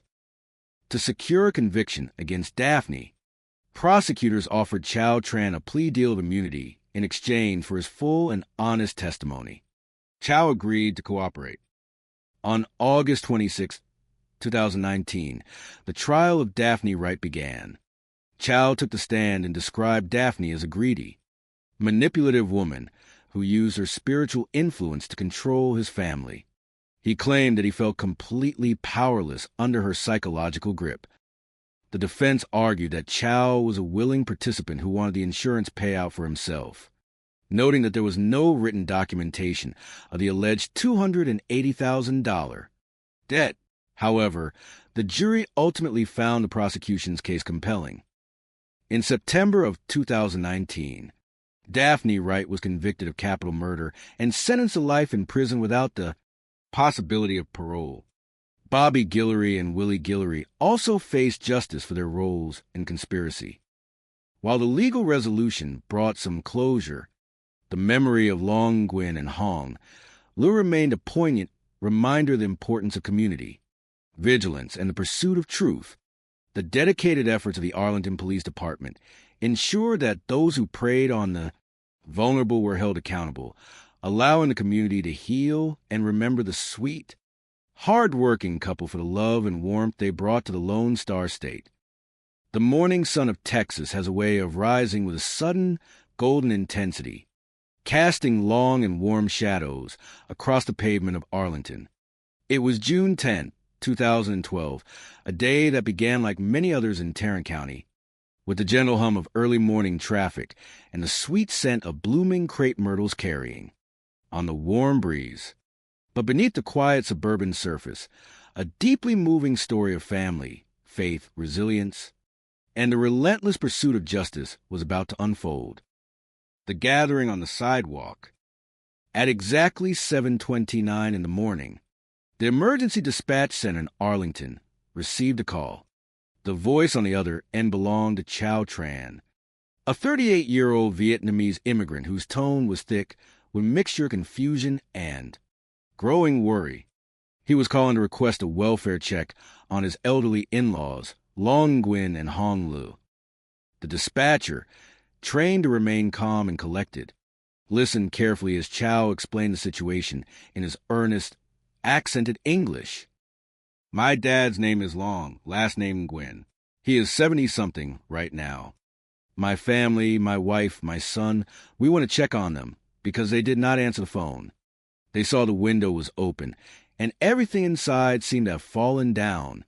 We are too scared to go inside." To the responding officers, a welfare check early in the morning was somewhat unusual. Usually, such requests came later in the day, after hours of unanswered calls. Officer Weller, a dedicated veteran of the force with 14 years of experience, was dispatched to the apartment complex. When Weller arrived, he noticed a large group of people standing outside on the sidewalk. It was an entire extended family, their faces etched with anxiety. The sheer number of people waiting outside immediately signaled to Weller that this was not a routine call. The family members explained that they had knocked on the door, but received no response. Looking closer, they had noticed that one of the windows to the residence was slightly ajar, and the blinds were disrupted. Officer Weller approached the front door, his hand resting instinctively on his utility belt. He knocked loudly and announced his presence. "Arlington Police. Is anyone inside?" Only silence greeted him. Taking a deep breath, Weller opened the unlocked door and stepped into the apartment. The interior was in complete disarray, presenting the classic telltale signs of a burglary. Drawers were pulled out, items were scattered across the floor, and the living room appeared to have been thoroughly ransacked. Compact discs were strewn about, and furniture was pushed out of its normal placement. Weller moved cautiously through the space, calling out as he went. "Hello? Police officer. If anyone is here, please speak up." He checked the kitchen, finding it empty. He looked into the bathroom, but there was no one there. The only remaining area was the master bedroom. Weller stepped inside. At first glance, the bedroom appeared empty as well. The officer stood in the center of the room, his flashlight beam sweeping across the unmade bed and the cluttered dresser. He began to turn around, thinking that perhaps the elderly couple had simply gone out for an early morning walk and that the apartment had been burglarized while they were away. He felt a brief wave of relief, hoping that the family outside would soon be reunited with their healthy, unharmed grandparents. But as he turned toward the doorway, his flashlight beam caught something on the wall next to a very small closet. There were faint, dark hand smudges on the plaster, as if someone had reached out to steady themselves in a moment of extreme distress. A sudden, heavy hesitation settled over Weller. Every instinct built over a decade of policing urged him to be cautious. He walked over to the small closet door and slowly pulled it open. What he discovered inside would stay with him for the rest of his career. Two elderly individuals, whom he recognized from descriptions as Long Nguyen and Hong Lu, were inside the cramped space. They had been bound tightly with silver duct tape around their limbs, and their heads and mouths were heavily wrapped in the same material. There was no movement, no sound. Weller immediately checked for signs of life, but was far too late. The scene was incredibly violent, with clear evidence of physical trauma. In that split second, the reality of the tragedy set in. Weller felt a wave of shock wash over him. He walked out of the bedroom, his mind racing, unable to speak or even use his radio immediately. He stood in the middle of the quiet living room for several long seconds, gathering his composure, before finally keying his microphone to call for supervisors and the crime scene unit. A legacy of hope and hard work.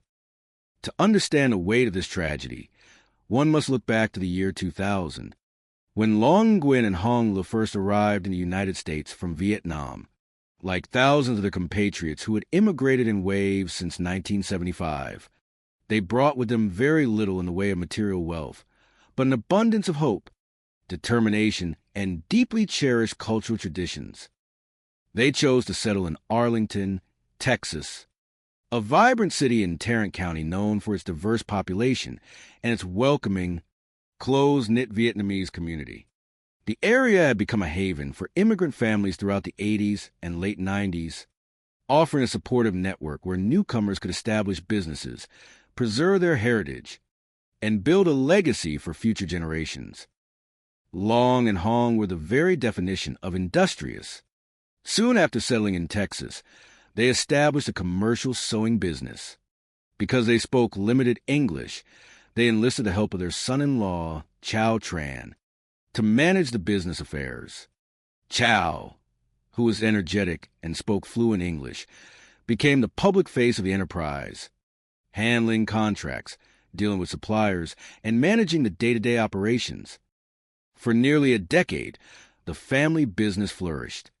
Through sheer dedication, long hours, and meticulous craftsmanship, they secured highly lucrative contracts, including a prestigious agreement to manufacture garments for a major commercial giant, producing merchandise for Disney.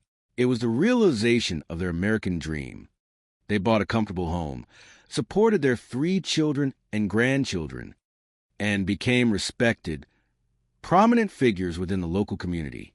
Neighbors knew them as a sweet, generous, and gentle couple who never bothered anyone and were always ready to offer a helping hand.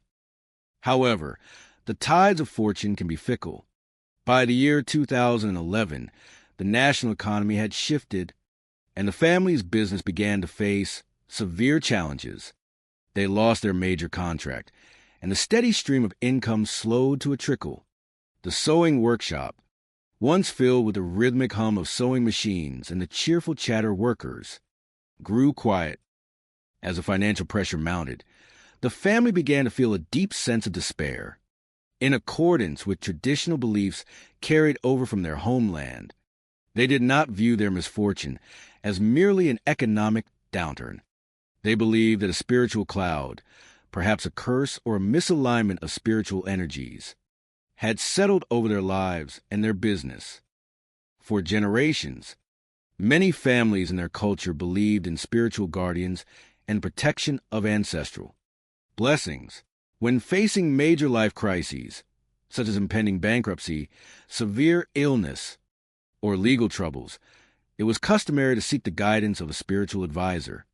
These advisors were believed to possess the ability to perform rituals, offer prayers, and lift negative influences to restore harmony and prosperity. Desperate to save the business they had worked so hard to build, Chow Tran and his mother-in-law, Hong Lu, began searching the local Vietnamese newspapers for help. It was there that they found an advertisement for a spiritual advisor based in Houston, approximately 250 miles away.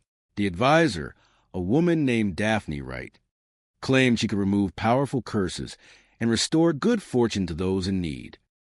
With a glimmer of hope, Chow contacted Daphne and arranged to meet her at her home in Houston. The family was deeply encouraged by her promises, believing that she was the key to turning their fortunes around.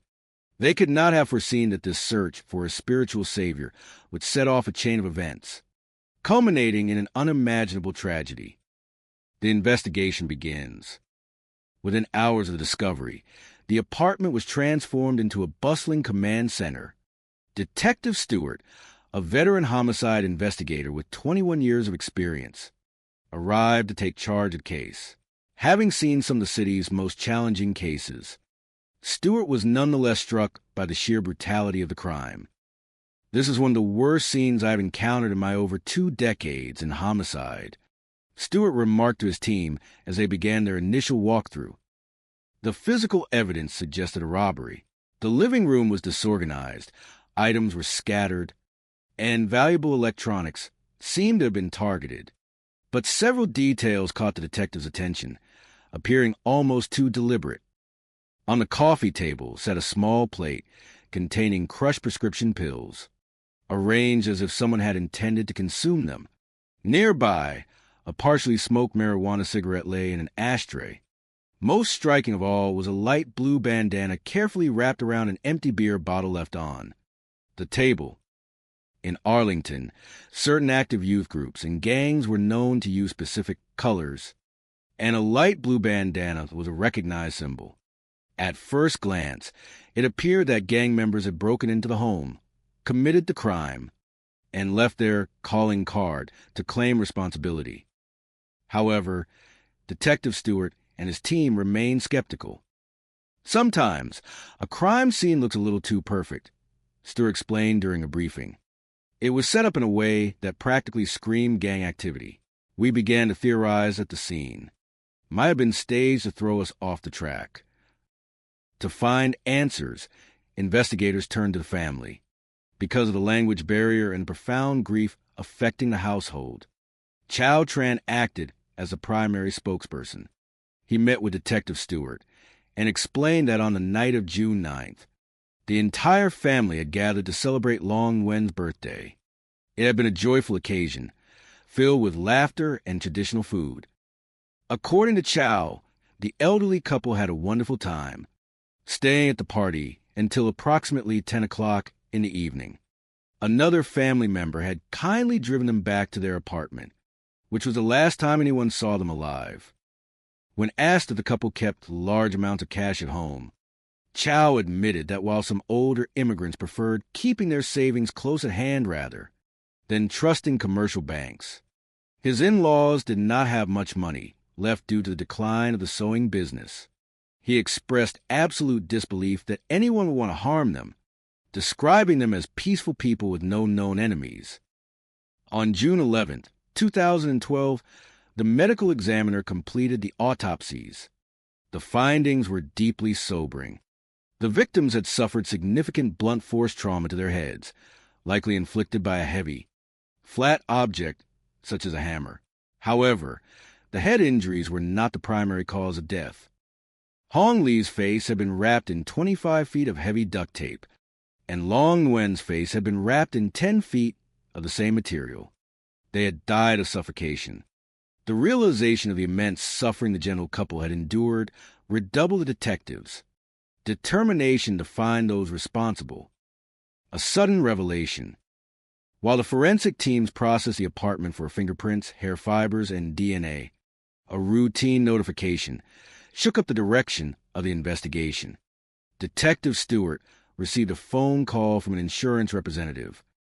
It was standard procedure for insurance companies to contact law enforcement when a policyholder died under suspicious circumstances, particularly when the policy carried a significant value. In this case, the life insurance policies on Long Nguyen and Hong Lu totaled more than $1 million. When Stewart inquired about the beneficiaries, the answer was unexpected. One of the primary beneficiaries was Chow Tran. On June 13, 2012, investigators invited Chow back to the police station to discuss the business finances and the insurance policies. Chow remained cooperative, explaining that the policies were established to ensure the commercial sewing business could survive and continue supporting the family if either of the elders passed away. Furthermore, Chow and the rest of the family provided consistent, matching alibis for the night of the murders. They explained that after the birthday celebration, they had returned to Chow's home, where they played card games and socialized well past midnight. Forensic analysts successfully extracted a clean DNA profile from the partially smoked marijuana cigarette found on the coffee table. They ran the profile through the national database, hoping for an immediate match that would identify the intruder. Unfortunately, the search yielded no results. The DNA did not match any of the family members, nor did it match any profiles in the federal database. It was a challenging moment for the team, Stewart recalled. When a DNA profile does not appear in the system, it often means the individual has no prior felony convictions, or they might be a minor whose records are not entered in the same manner. Without any new leads, the case gradually slowed. Investigators interviewed over 50 to 60 people, including neighbors, business associates, and community members, but no concrete suspect emerged. For 2 long years, the file remained on the shelf, a quiet testament to a dedicated search for answers that had temporarily run out of road. The thread unravels. The turning point came in October of 2015. More than 3 years after the tragedy, the Arlington Police Department received an automated notification from the state database. A fresh DNA profile had been entered into the system following a felony conviction, and it was a perfect match for the DNA recovered from the marijuana cigarette left at the crime scene. The profile belonged to Willie Guillory, a young man who had recently been convicted of felony involving the theft of a horse near Houston. Crucially, at the time of the murders in 2012, Willie had been only 16 years old because he was a minor with no prior felony record. His DNA had never been entered into the national database until his recent conviction as an adult. On October 17, 2015, Officers located Willie Guillory and brought him to the Arlington police station. Initially, Willie was arrested on a parole violation rather than a direct warrant for murder, allowing detectives to gauge his cooperation. During the interview, Detective Stewart gently presented the scientific reality of the DNA evidence. He explained how modern forensics worked and why the presence of his DNA on the cigarette inside the apartment placed him directly at the scene of the crime. Faced with the undeniable facts, the young man broke down, weeping openly. He confessed his involvement, but insisted he had not acted alone. Willie explained that in the summer of 2012, he was 16 and living under the care of his 49-year-old uncle, Bobby Guillory. According to Willie, his uncle had approached him and said they needed to travel up to Arlington to take care of a matter. Willie, feeling he had little choice but to follow his uncle's instructions, accompanied him on the 3-hour drive from Houston to Arlington on June 9th, 2012. When they arrived at the apartment complex, Bobby produced a key to the residence. Their instructions, Willie claimed, were enter the empty apartment, thoroughly search it, and intentionally stage the scene to look like a random gang burglary. They scattered items, left the blue bandana, the pills, and the beer bottle. Willie admitted that he had smoked a small portion of a marijuana cigarette and left it in the living room, unaware that this small action would eventually lead detectives back to him. While they were still inside the apartment, Long and Hong returned home. A struggle ensued near the front door.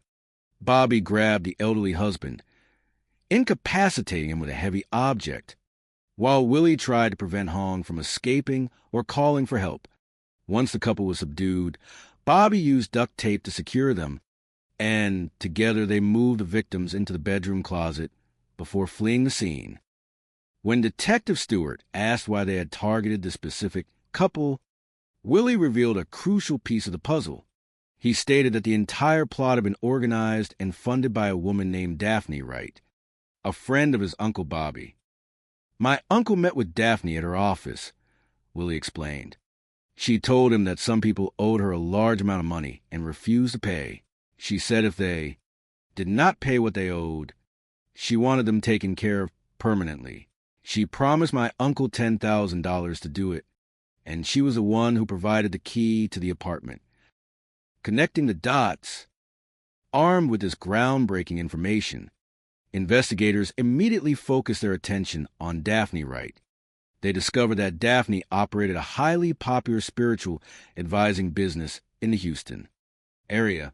She was a prominent figure in her local community, married with 3 daughters, and known for her strong, direct personality. She offered a variety of spiritual services, including rituals to bring prosperity, heal relationships, and remove spiritual blockages.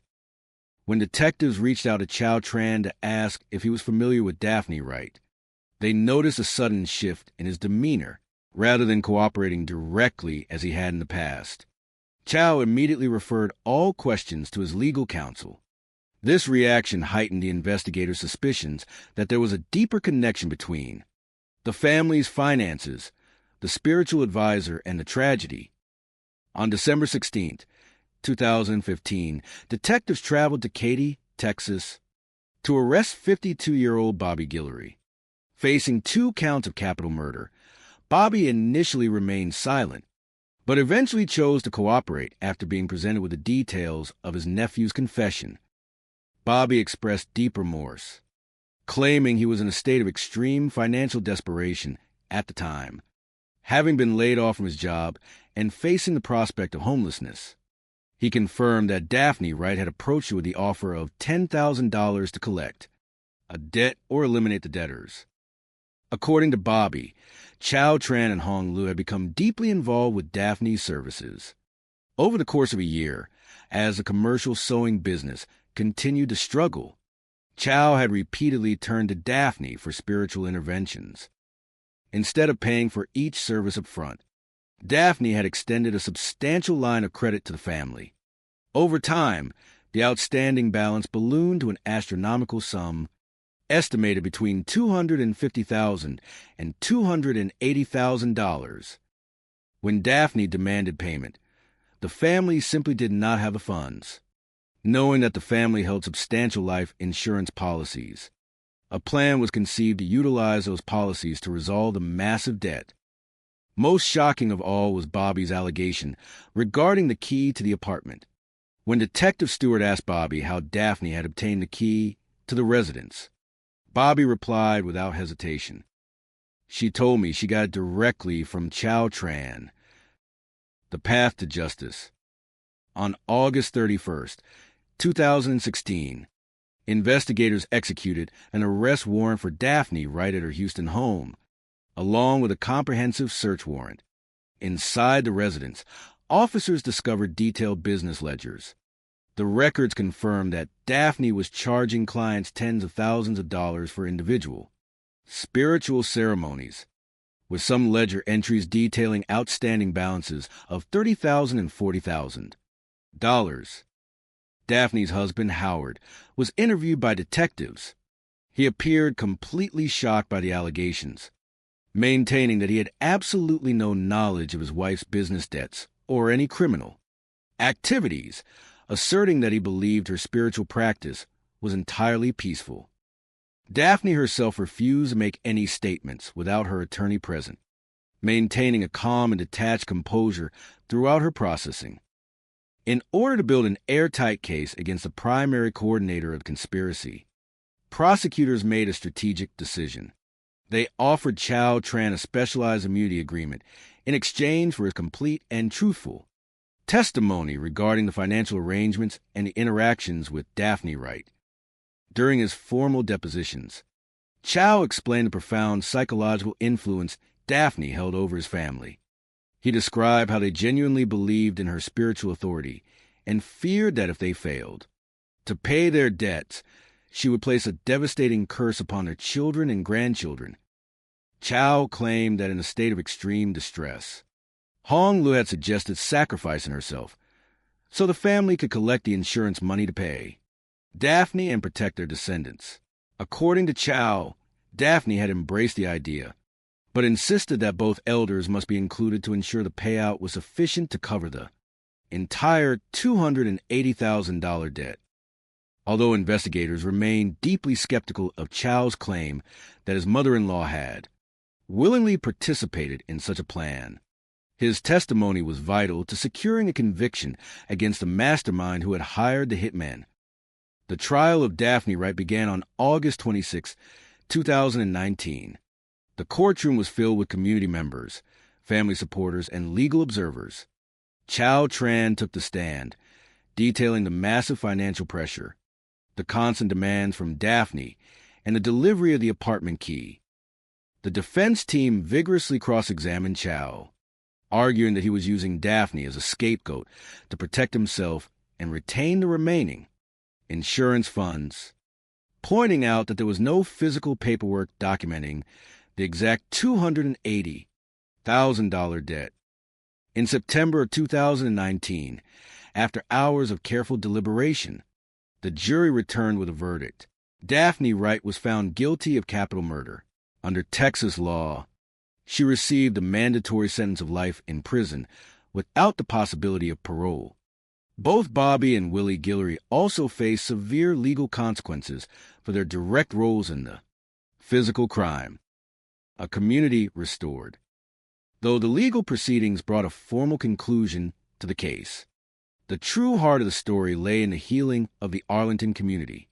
The tragedy of Long Nguyen and Hong Lu served as a powerful lesson about the dangers of extreme desperation, while highlighting the enduring strength of community that rallied together in the face of sorrow. In the years following the trial, the local Vietnamese American community in Tarrant County established a supportive outreach program. The initiative was designed to assist newly arrived immigrant families with financial literacy, business counseling, and modern legal resources, ensuring that no one would ever feel so isolated or desperate as to fall prey to predatory practices. Detective Stewart, reflecting on his long career in the homicide unit, found a sense of peace in the resolution of the case. Justice as a way of finding its path, Stewart shared with his colleagues. It may take years and the road may be winding, but the truth eventually comes to light. The memory of Long and Hong lives on in the strength of their children and the community that refused to let them be forgotten. Under the warm Texas sun, the sewing shops of Arlington continue to hum with life, a testament to the enduring spirit of hard work, family devotion, and the hope of a brighter, safer tomorrow for all who seek their dreams on these welcoming shores. Chapter 1: A Quiet Morning in Texas. The summer sun in Arlington, Texas, always arrived with a heavy, golden warmth that blanketed the wide streets and quiet neighborhoods. On the morning of June 10th, 2012, at exactly 7:29 in the morning, that peaceful silence was broken by a call to the emergency dispatch center. The voice on the other end of the line belonged to Chow Tran, a 38-year-old Vietnamese immigrant. His tone was a mixture of hesitation and rising anxiety. He was calling to request a welfare check on his elderly in-laws, Long Nguyen and Hong Lee. The emergency operator, trained to find clarity in moments of panic, listened carefully as Chow struggled to spell out the names. He explained that his father-in-law was named Long, spelling it out letter by letter, and that his last name was Nguyen. He mentioned that his father-in-law was in his 70s. Chow explained that his family had grown deeply concerned. His son and his wife had gone to the apartment to check on the elderly couple. Through the window, they saw that things inside were in complete disarray, with items fallen to the floor. The window itself was open, which was highly unusual for a morning that was already turning hot. The responding officer, Officer Weller, was dispatched to the apartment complex. When he arrived, he noticed a large family gathering outside the apartment. In his 14 years of experience on the force, he knew that welfare checks rarely occurred this early in the morning, nor did they typically involve an entire family waiting anxiously on the pavement. The family members were too terrified to enter the residence themselves.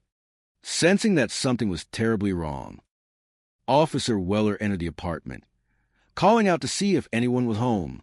The living room was empty, as were the kitchen and the bathroom. The apartment was in a state of complete disarray, resembling a burglary. The only room left to inspect was the bedroom. Initially, a quick scan of the bedroom revealed nothing out of the ordinary. Officer Weller turned to leave, holding his flashlight, but as he turned, he noticed smudge marks on the wall next to a very small closet. A quiet instinct told him to pause. He hesitated for a moment, feeling a sudden reluctance to open the door, but his duty compelled him to check every corner. When he opened the closet door, he discovered the elderly couple Long Nguyen and Hong Lee.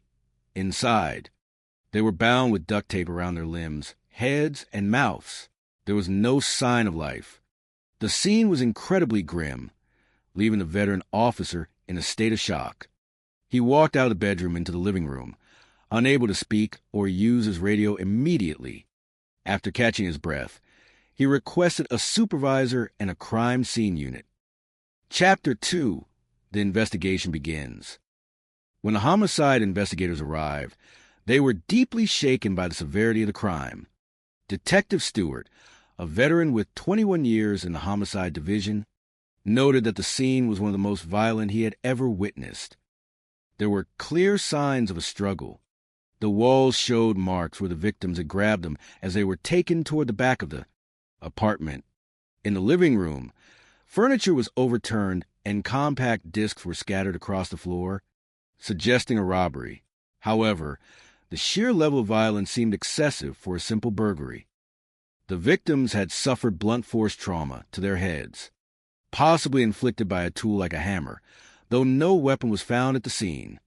The extensive use of duct tape, 25 feet wrapped around the wife's face and 10 feet around the husband's, indicated that the perpetrators intended to cause grave harm. The medical examiner later confirmed that the cause of death was suffocation. To the investigators, some of the evidence left behind seemed almost too deliberate. On the coffee table lay a plate of crushed prescription pills and a handmade cigarette. A light blue bandana was wrapped around a beer bottle.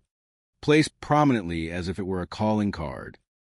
In Arlington, there were active local gangs known for using specific colors, and a light blue bandana was associated with certain groups. However, detective intuition suggested that the scene might have been staged to look like a gang-related robbery gone wrong. +++. Evidence found initial investigative theory. +++. Blue bandana attempted gang association. Crushed pills staged substance use. Scattered CDs staged robbery disarray. +++. The detectives collected genetic samples from a handmade cigarette, took hair fibers, and processed the duct tape for fingerprints, hoping to find a direct link to the perpetrators. Chapter 3. The American Dream. Long Nguyen and Hong Lee had immigrated to the United States from Vietnam in the year 2000. They brought with them their children, their grandchildren, and a deep respect for their cultural traditions. Settling in Arlington, Texas, which hosted a vibrant and supportive Vietnamese community, they sought to build a prosperous legacy. The family established a commercial sewing business. Because Chow Tran spoke the best English, he became the face of the business, managing relations with contractors and clients. For nearly a decade, the business thrived, even securing a lucrative contract to manufacture garments for a major international entertainment company. However, by the year 2011, their fortunes shifted. The major contract was lost, and the business faced severe financial difficulties. In search of a solution, the family looked at traditional beliefs. In many traditional Asian cultures, it is common to seek the guidance of a spiritual advisor during times of significant hardship, such as financial distress or a personal crisis, to help restore harmony and invite good fortune. Searching through a local Vietnamese newspaper, Chow Tran and his mother-in-law, Hong Lee, found an advertisement for a spiritual advisor located 250 miles away in Houston. The advisor advertised services to remove negative curses and bring blessings of prosperity. Hoping to save their business, Chow traveled to Houston to meet with the advisor, a woman named Daphne Wright. She performed a traditional ritual, and the family returned home filled with renewed hope that their circumstances would soon improve. Chapter 4. The Shadow of Debt. As the months passed, the family's business did not recover. Instead of seeking alternative business strategies, Chow and his mother-in-law continued to rely heavily on Daphne's spiritual services. Over time, the cost of these rituals accumulated significantly. Because the family could not pay up front, Daphne extended them credit, and the total debt quickly ballooned to a sum between $250,000 and $280,000. Daphne Wright was not one to overlook an unpaid debt. When she demanded payment, the family simply did not have the funds. However, Daphne discovered that Chow and his wife were the beneficiaries of 2 substantial life insurance policies taken out on the elderly couple, totaling over $1 million. Behind the scenes, a dark plan began to take shape. Investigators would later learn that Daphne allegedly suggested using the life insurance policies as a way to settle the outstanding debt.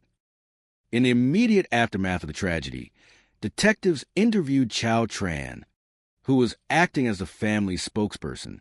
He explained that the night before the discovery, the family had gathered to celebrate his father-in-law's birthday. The elderly couple had enjoyed the evening and were driven home by another relative around 10:30 in the evening.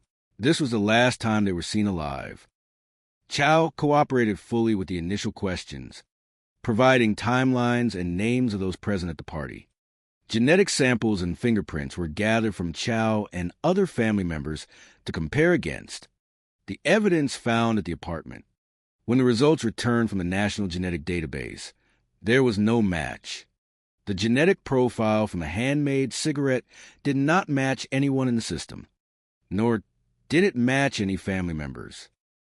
Without a match, the case gradually went cold. For over 2 years, there was no new movement on the investigation, leaving the family and the community waiting for answers.